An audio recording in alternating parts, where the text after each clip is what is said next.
Hi, my name is Sandra L, and I'd like to take this opportunity to read to you Chapter 1 of my new book, Jeremy's Treasure Hunt.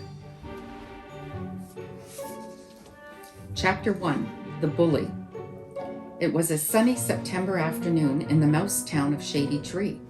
Jeremy Jones, a 10-year-old mouse boy, was concentrating on dribbling his soccer ball while walking home from school through the woods, when suddenly his face hit the dirt, and he felt a vicious thump on his back, which could have been a foot. Then, laughing, Jeremy turned over onto his back.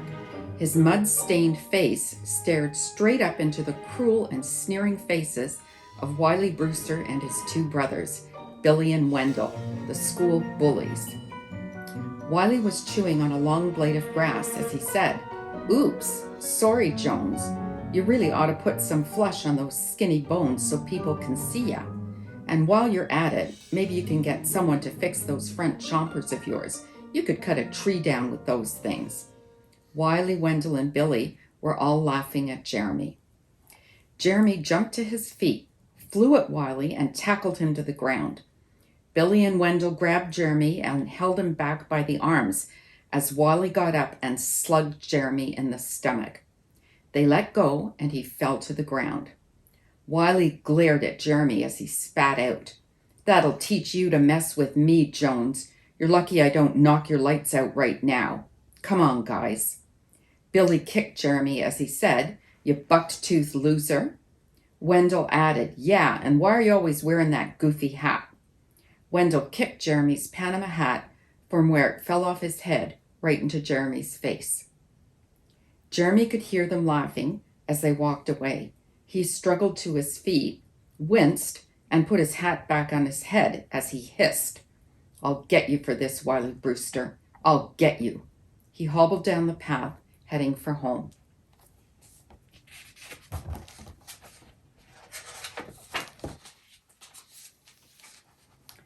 Upon seeing his house, Jeremy breathed a sigh of relief.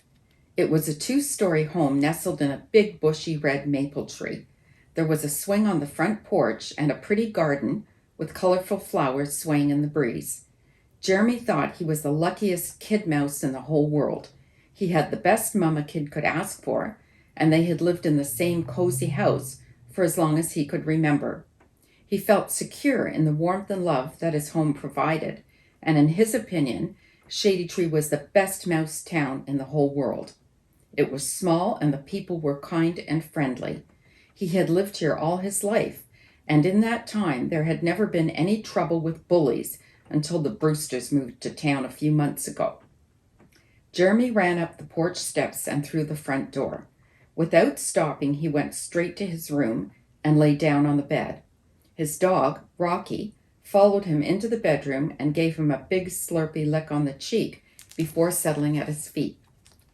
Jeremy heard his mom call out, asking about the tryouts, but he was too upset to answer. She came looking for him and found him lying face down in his pillow. She sat down next to him and stroked his head.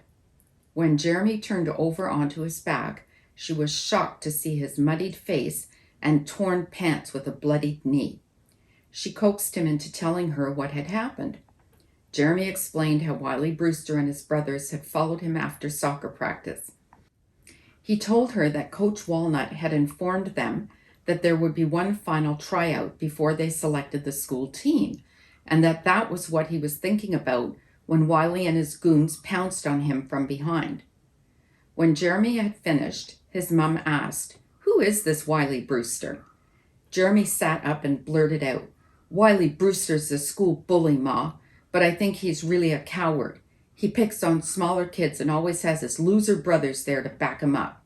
They say mean things and think they are so tough when it's 3 against 1. His mom knew that Jeremy was self-conscious about his front teeth. She gently asked, "What kind of mean things?" "Doesn't matter, Ma. I don't let what those morons say bother me. Besides, I nailed Wiley." Jeremy jumped up and demonstrated his punch. "I got a great right hook into him before his goons held me down and pummeled me." Jeremy's mom looked concerned. "Jeremy, do you think that was a good idea? There were 3 of them and only one of you. Remember our talk about thinking things through. The last time you acted without thinking, poor Rocky ended up stuck in the well. I made a mistake, Ma. How was I to know that Rocky was too heavy for the bucket and that it would give way when we lowered him in to fetch our ball? That's what I mean, Jeremy, his mum replied. I know you didn't mean to cause Rocky any harm, but thinking your plan through might have made you consider the risks to Rocky. Jeremy sat back down on his bed and tried to explain. I know I promised to think before I act, Ma, but it's just that they made me crazy. They think they are so tough when they're in a gang. One-on-one, I know I could cream that Wiley. You can't blame me for trying.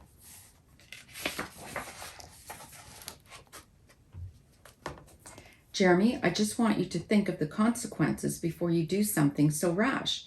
You didn't have a chance when it was 3 against 1. We're lucky it didn't turn out much worse. What was I supposed to do, Ma? She sat down on the bed. Fighting is never a good thing, Jeremy, but when there are bullies around like this Wiley Brewster character, you need to be able to defend yourself. I need to get stronger, Jeremy declared. Jeremy, are you willing to work hard and put some time into becoming stronger and learning how to defend yourself? Jeremy's muddied face looked up into his mom's serious and thoughtful one, recognizing she had a plan. Yes, I would. I'd do anything to get bigger and stronger, and not just to defend myself. Bigger and stronger would also make me a better soccer player. If it also meant I could put that warthog, Wiley Brewster, in his place, that would be a bonus. Why? What are you thinking? Well, I ran into Martha Pritchett at the market, and she told me that her son Huckleberry has been taking Taekwondo. I asked about the program, and she told me that Taekwondo is a Korean martial art that combines combat and self-defense techniques with sport and exercise. The classes focus on mental discipline and respect, and it also builds self-confidence in their students. Now that you mention it, Huck Pritchett isn't getting picked on anymore. He does seem bigger and stronger, and he made it onto the school rowing team. Would you like me to look into classes? Ma, that sounds great. There's a new session starting this Saturday. And about your teeth, Jeremy, just yesterday I made an appointment for you with Dr. Smee. He says you are now old enough for him to put braces on your teeth. You have an appointment tomorrow. You are going to have a beautiful smile in no time at all. You just need a little bit of patience. All good things take time, but they are worth the wait. Jeremy looked into his mum's eyes and smiled. Thanks, Ma. She ruffled his hair. Now, how about some cookies and a game of chess before you start your homework? Jeremy jumped up, excited about their plan. You're on. Thank you for taking the time to listen to Chapter 1.